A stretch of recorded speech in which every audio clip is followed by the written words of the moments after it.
Merhaba ve Evren Belgesel AI kanalına hoş geldiniz. Bugün seni Anadolu'nun binlerce yıllık geçmişine uzanan gerçekten büyüleyici bir yolculuğa çıkarıyoruz. Evet, kesinlikle eşsiz bir yolculuk olacak. Yani bu derinlemesine incelemede bir anda dağların o sessiz hükümdarı Anadolu Parsı'nın saklı dünyasına gireceğiz. Diğer yanda da dünyada eşi benzeri olmayan Van kedisinin bilinmeyen yönlerini keşfedeceğiz. Aynen öyle. Hazırsan doğanın sakladığı bu büyük sırların izini birlikte sürmeye başlayalım diyorum. Senle yayından önce bize gönderilen şu devasa kaynak yığınına bakıyorduk, hatırlarsın. Evet. Gerçekten inanılmaz çeşitli bir kaynak dosyasıydı o. Yani dosyanın en üstünde böyle günlük hayatın kaotik akışını anlatan belgeler var. İşte YKS sınavı telaşları, Kadıköy metrosundaki kazalar falan. Aha. Bir tarafta Hatay'daki trajik günlük haberler, o bitmek bilmeyen yorucu haber döngüsü. Ama bugün biz seninle o sağır edici insan gürültüsünün sadece birkaç adım ötesinde sessizce akıp giden bambaşka bir gerçeğe dalacağız. Çok güzel bir giriş oldu bu. Aslında hani burada sadece iki hayvan türünden bahsetmiyoruz bugün. Görünmezliğin iki farklı formunu inceliyoruz demek daha doğru olur bence. Kesinlikle. Nasıl yani? Biraz açsana bunu. Şöyle ki bir yanda dağların görünmez hayaleti dediğimiz Anadolu Parsı var. Fiziksel olarak var olmak için adeta yok olmayı seçen devasa bir canlı. Diğer yandaysa Van kedisi var. Yani Van kedisi fiziksel olarak hiç de gizli falan değil. Aksine hani evlerimizde, kucağımızda mırıldanıyor. Aynen, hepimizin gözünün önünde. Evet, ama onun sakladığı şey fiziksel bedeni değil. Bilim insanlarını onlarca yıldır peşinden sürükleyen o karmaşık genetik şifreleri. Yani gözümüzün önünde saklanan bambaşka bir gizem. Vay canına. Muhtemelen bizi dinleyen sen de hani doğa belgeselleri izlerken ya da böyle popüler bilim yazıları falan okurken hissine kapılıyorsundur. İşte artık her şeyi biliyoruz, DNA'yı çözdük, her yeri uydularla izliyoruz falan. Evet, o illüzyona çok kapılıyoruz modern insanlar olarak. İtiraf edeyim, ben de öyle düşünüyordum ama bize gönderdiğim bu belgeler bilimin bazı efsaneleri nasıl doğrularken kesin dediğimiz bazı bilimsel gerçeklerin nasıl yerle bir ettiğini gösteriyor. Pekala, hadi bunu biraz açalım. Dağların o efsanevi hayaletiyle, bilimsel adıyla Panthera pandus thulliana ile başlayalım. Başlayalım. Bizi dinleyenlerin kafasında o tabloyu netleştirmek için hikayeyi aslında biraz geriye sarmamız gerekiyor. Ne kadar geriye? Bayağı geriye. Yani kaynaklarımız Çatalhöyük'teki 9000 yıllık leopar tapınaklarından bahsediyor. Yok artık, 9000 yıl mı? Aynen öyle. Ve İzmir yakınlarındaki Çukuriçi Höyük'te bulunan 6000 yıllık leopar kemiklerinden bahsediliyor. Bu muazzam bir tarih. Yani bu hayvan kelimenin tam anlamıyla Anadolu'nun demirbaşı. Kesinlikle. Tarih öncesi dönemlerden beri bu coğrafyanın mutlak hakimi o olmuş. Ekosistemin en tepesinde o doğal dengeyi sağlayan ana unsurmuş her zaman. Ve işin ilginci, isminin hikayesi bile insanlık tarihiyle ne kadar iç içe geçtiğini gösteriyor. Ben belgelerde o Thulliana kelimesinin nereden geldiğini okuyunca inanamadım. Evet, o Roma dönemi hikayesi gerçekten çok çarpıcı. Hani milattan önce 50 yıllarında falan ünlü Roma valisi ve hatip Marcus Tullius Cicero var ya, o dönemde gladyatör dövüşleri için arenaya egzotik hayvan çıkarmak büyük bir güç ve prestij meselesiymiş. Tabii Roma'nın o meşhur gösteriş tutkusu. İşte Cicero da özellikle o günkü Antalya ve Burdur civarından Roma'ya bolca leopar gönderilmesini talep ediyor. Yüzyıllar sonra da bilim insanları bu alt türü isimlendirirken Cicero'nun adından ilham alıp ona Thulliana adını veriyorlar. Roma arenalarından modern biyolojiye uzanan acayip tuhaf bir miras bu. Aslında büyük resme bakacak olursak, hani bu çok ironik ve trajik bir miras. Neden öyle dedin? Çünkü binlerce yıl boyunca tapınılan, o gücün ve vahşetin sembolü olan bu harika hayvanın modern çağda nasıl bir trajedi yaşadığının özeti aslında o tarihsel köprü. Roma'da eğlence için avlanarak başlıyor bu insan baskısı, 20. yüzyıla geldiğimizde ise türü tamamen yok oluşun eşiğine getiriyor. Ah evet, o 1974 yılındaki olay. Evet, kaynaklardaki o detay çok acı. Ankara Beypazarı'nda bir kadına saldırdığı gerekçesiyle vurulan o efsanevi leopar. O fotoğrafı gözümün önüne geliyor bazen. Tam 30 yıl boyunca Anadolu'daki son birey olarak kabul edildi o Wruneman Pars.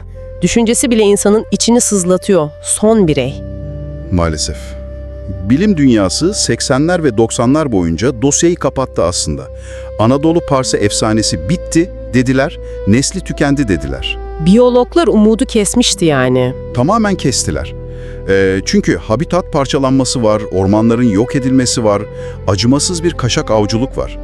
Yani insanların habitat yıkılıyla bu üst düzey yırtıcıya nefes alacak, yaşayacak yer bırakmadık.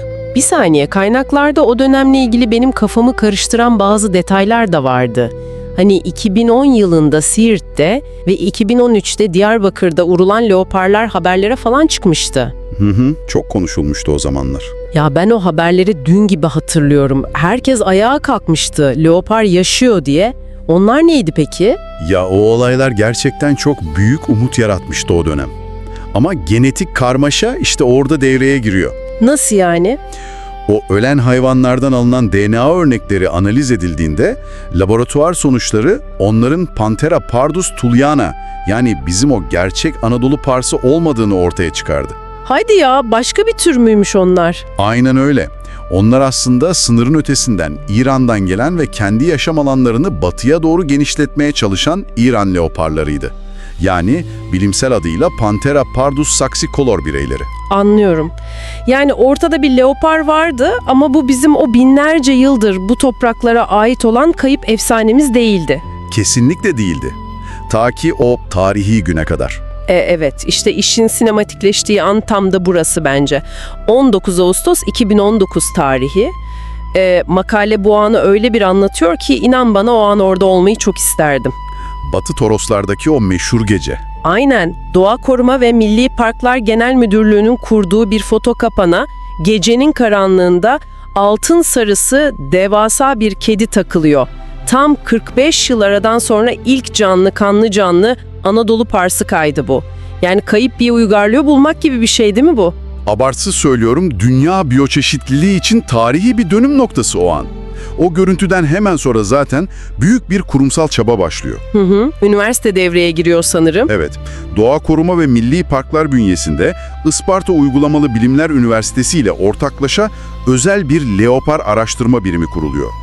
Bu ekip Sarp Dağlık araziye tam 100 farklı fotokapan yerleştiriyor. 100 kamera, muazzam bir gözetleme ağı. Öyle ve en can alıcı kısmı hayvanın bıraktığı izlerden, dışkısından, kılından falan elde edilen DNA analizleriyle türün %100 bizim Anadolu parsı olduğu kanıtlanıyor. Yani İran leoparı falan değil, özbeöz Thuliana. Fiziksel ihtişamından da bahsetmemiz lazım bence.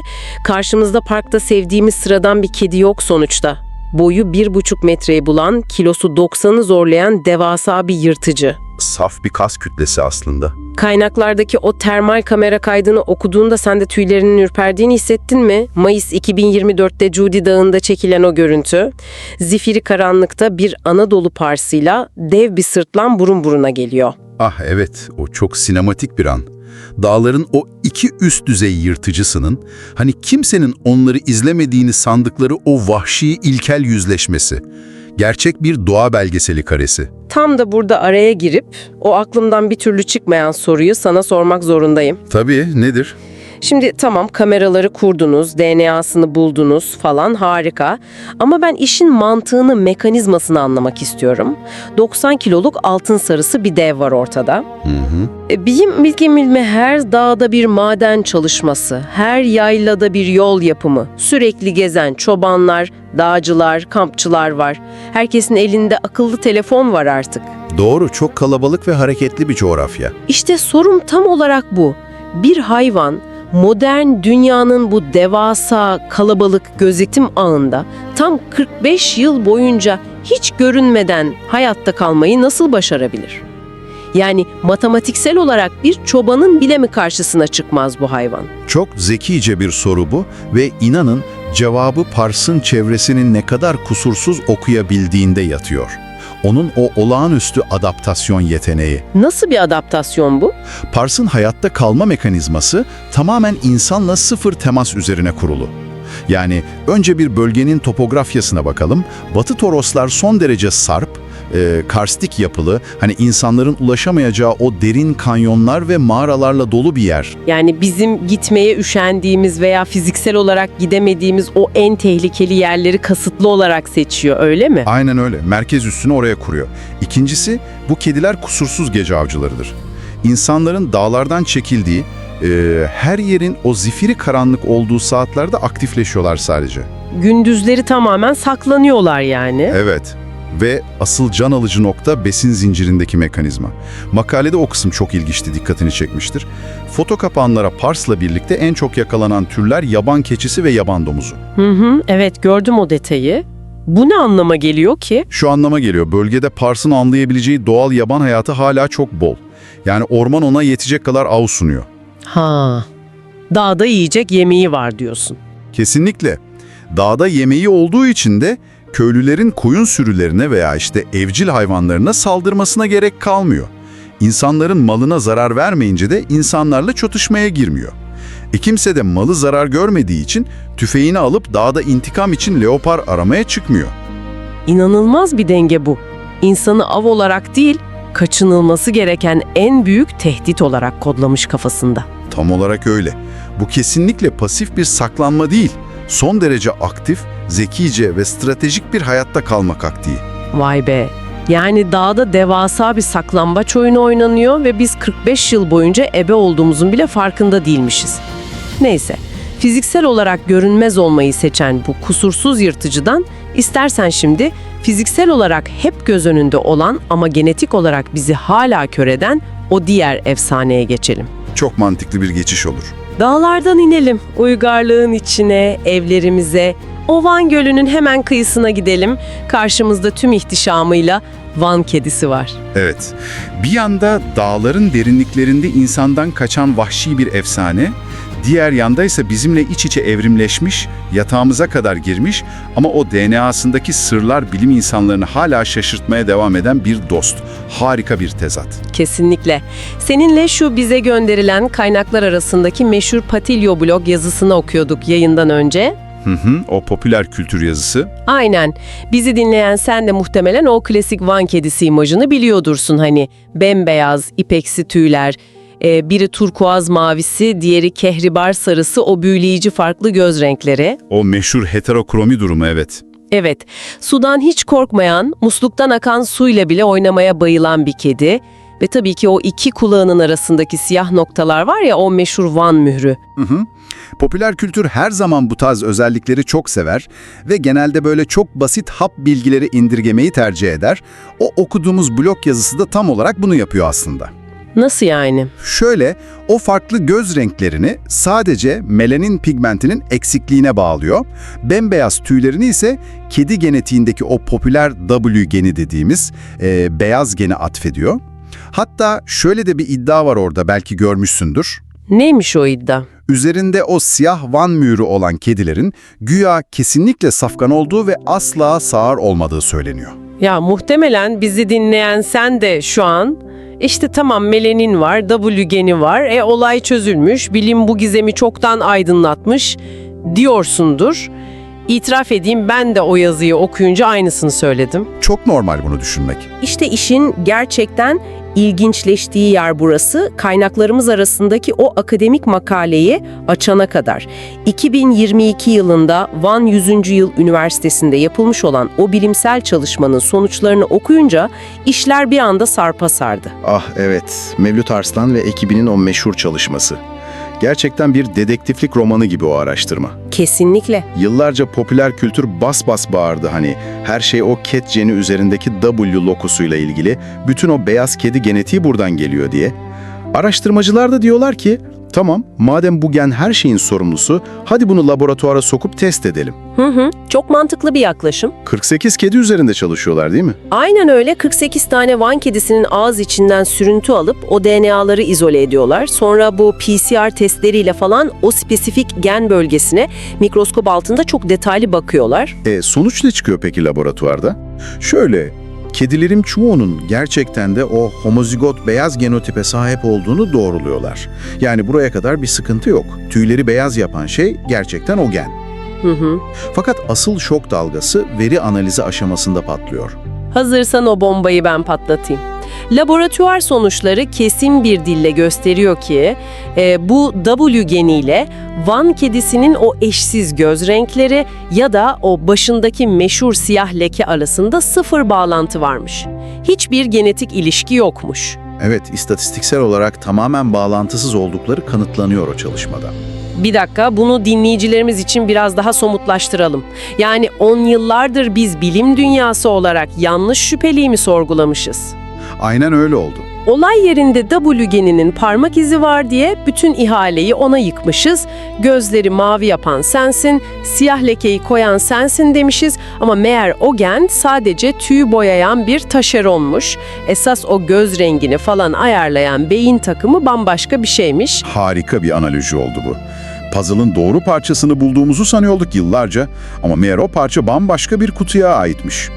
Bilim insanlarının vardığı sonuç çok net orada. Eğer sebep o bildiğimiz W geni değilse, o zaman bu kediyi özel yapan fenotiplerin arkasında kedi genomunun o uçsuz bucaksız okyanusunda saklanan yepyeni genetik varyasyonlar olmalı. İşte tam bu noktada o kaynaklardaki diğer araştırma devreye giriyor.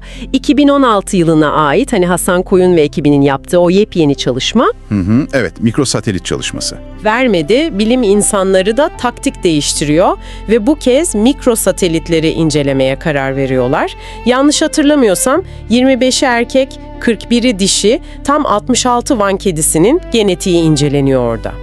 Doğru hatırlıyorsun, çok kapsamlı bir veri seti. Ama burada bir mola verip sana sormak istiyorum.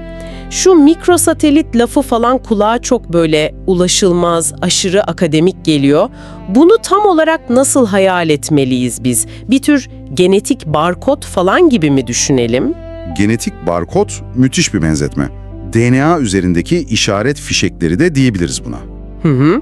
Şöyle düşün, bilim insanları belirli bir özelliğin o koca genetik haritada nerede saklandığını bulmak istediklerinde oturup bütün DNA'yı baştan sona okumazlar. Bunun yerine önceden bildikleri bu kısa işaret fişeklerini, yani mikrosatelitleri takip ederler. Bu çalışmada araştırmacılar evcil kedi genomundan 4 tane spesifik barkod seçiyor. İşte bunlara FCA176, 478, 547 ve 688 diyorlar. Ve bütün bu barkodları tarayıp o muazzam göz rengini ve kafadaki o siyah mührü hangisi kontrol ediyor diye soruyorlar genetiğe, öyle mi? Aynen öyle. Yalnız göz rengi konusunda bu 4 barkodda maalesef sessiz kalıyor. Yani o mavi ve sarı gözün sırrı kedi DNA'sının o karanlık sularında yüzmeye devam ediyor hala. Yapma ya, hala bulamamışlar mı gözü? Onu bulamadılar, ancak bu araştırma inanılmaz başka bir şeyi aydınlatıyor. Hani o kulakların arasındaki üçlü siyah benek var ya, Van mührü. Evet, o meşhur mühür. İşte o mührün senin deyişinle o FCA 478 barkoduyla inanılmaz derecede yüksek bir bağlantısı olduğu istatistiksel olarak kanıtlanıyor bu çalışmada. Bingo! Yani yıllardır aradığımız o baş şüphelinin ev adresini, koordinatlarını en sonunda buldular. Kesinlikle buldular. Artık o siyah lekenin genetik haritada nereye kamp kurduğunu biliyoruz. İyi de şimdi dışarıdan bakan biri şunu sorabilir çok haklı olarak. Tamam, siz bilim insanları olarak bir kedinin kafasındaki siyah noktanın genetik barkodunu buldunuz, tebrikler. Bu harika bir akademik makale konusu. Ama bunun sokaktaki insan için ya da o kediyi evinde besleyen kişi için pratik bir önemi var mı? Yani neden umurumuzda olsun ki bu mühür? İşte işin o can alıcı, o en büyüleyici kısmı da burası zaten. Bu çok önemli bir soruyu gündeme getiriyor. Neden önemli biliyor musun? Neden? Çünkü beyaz tüylü kedilerin, özellikle de mavi gözlü olanların biyolojisinde çok acımasız ve gizli bir yan etki vardır: sağırlık. Ah evet, bu çok bilinen bir şeydir gerçi. Beyaz kedilerin sağır olma riski çok yüksektir hep derler. Peki bunun o genetik mekanizması nedir arka planda? Bunu anlamak için ta embriyonun anne karnında geliştiği o ilk günlere dönmemiz lazım. Vücutta melanosit adı verilen, hani melanin pigmenti üreten bazı kök hücreler vardır. Renk hücreleri. Evet, bu hücreler sadece tüylere veya gözlere renk vermekle kalmazlar, aynı zamanda iç kulağın gelişimi için, hani o iç kulaktaki sıvı dengesini sağlayan ve ses dalgalarını sinirlere ileten o hassas mekanizmalar için hayati bir rol oynarlar embriyo gelişirken. Bir saniye, yani tüyümüze renk veren o hücreler aynı zamanda kulağımızın duymasını sağlayan sistemi de mi inşa ediyor? İnanılmaz ama aynen öyle. O hücreler her iki işi birden yapıyor. Eğer Vay geni çok baskın çalışır da o pigment hücrelerini embriyoda tamamen yok ederse, kedi sadece bembeyaz olmakla kalmaz. Pigment hücreleri kulağa ulaşamadığı için iç kulak gelişemez ve yavru doğuştan sağır olur.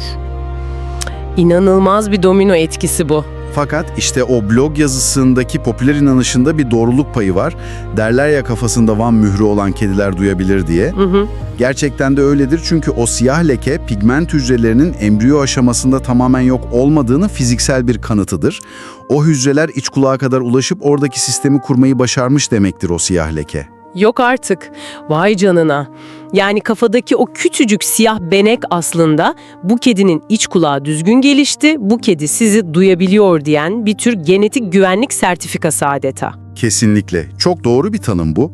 Tam bir genetik güvenlik sertifikası ve bu son araştırmalarla birlikte bilim insanları artık bu sertifikanın FCA 478 barkoduyla doğrudan bağlantılı olduğunu biliyor. Harika bir buluş. Yani nesli tükenme tehlikesi altında olan bu yerel ırkı biz eğer korumak ve sağlıklı çoğaltmak istiyorsak, hangi kedileri eşleştireceğimizi kafamıza göre rastgele yapamayız artık. Bu barkodu taşıyan, o genetik mührü olan kedileri o üretim programlarına dahil ederek yavruların sağır doğma riskini minimize edebiliriz. Çok mantıklı. Yani bilim onlara sadece vitrinde duran güzel bir laboratuvar nesnesi olarak bakmıyor. Genetik sağlığı güvence altına alınarak, hastalıklardan korunarak, geleceğe aktarılması gereken canlı bir miras olarak inceliyor. Vay be, bu bölüm gerçekten muazzam bir yolculuktu benim için. Yani şu masadaki kaynakların bize sunduğu tabloya şöyle birkaç adım geriden bakarsak eğer... Nasıl bir sentez yaparsın? Etrafımızdaki o kaotik haber akışının, siyasi manşetlerin ve günlük gürültünün hemen arkasında doğanın sessiz sedasız işleyen iki zıt ama birbirinden kusursuz hayatta kalma ustalığını görüyoruz. Çok doğru. Bir yanda Torosların o sarp kayalıklarında insanlardan ve betonlaşmadan bucak bucak kaçarak sadece ihtiyacı kadar avlanıp gerisinde tek bir iz bile bırakmayan, matematiksel olarak imkansız görünmesine rağmen modern çağda tam 45 yıl adeta bir gölge gibi hayatta kalan o vahşi efsane, Anadolu Parsı. Aynen öyle. Diğer yanda ise dağlardan inip uygarlığın tam göbeğine yerleşen, musluğumuzdan akan suyla oynayan, dünyanın o en gelişmiş üniversitelerinin en son teknoloji DNA makinelerinin bile mavi gözlerini nasıl yapıyorsun sorusuna hala cevap veremediği o dostumuz. Biri dağların görünmez efendisi, diğeri evimizin içindeki o çözülemez genetik labirent. Doğanın kendini koruma biçimi bazen tamamen yok olmak, bazen de en görünür yerde öylece saklanmak sanırım. Kesinlikle. Çok güzel özetledin. Öyleyse bizi dinleyen sana bu derinlemesine incelememizin sonunda o belgelerin satır aralarından süzülen şu kışkırtıcı düşünceyi bırakarak veda etmek istiyorum. Dinliyoruz. Eğer 90 kiloluk devasa bir leopar, her gün arabayla üzerinden geçtiğimiz otoyolların sadece birkaç yüz metre ötesindeki ormanlarda tam yarım asır boyunca bir hayalet gibi saklanabiliyorsa ve şu an kucağımızda masumca mırıldayan bembeyaz bir kedi, dünyanın en akıllı bilim insanlarına bile genetik olarak hala meydan okuyabiliyorsa, acaba şu an etrafımıza bakıp da göremediğimiz, doğanın tam da burnumuzun dibinde sakladığı daha kim bilir ne kadar büyük sırlar var? Belki de doğayı tam olarak anladığımızı düşünmek, insanoğlu olarak yaptığımız en büyük hatadır. Üzerine çok düşünülecek bir nokta. Kesinlikle. Bir sonraki derinlemesine incelememizde görüşmek üzere. Merak etmeye ve görmediğiniz o izleri sürmeye devam edin. Evren Belgesel AI kanalını takip etmeyi unutmayın. Hoşça kalın. Hoşça kalın.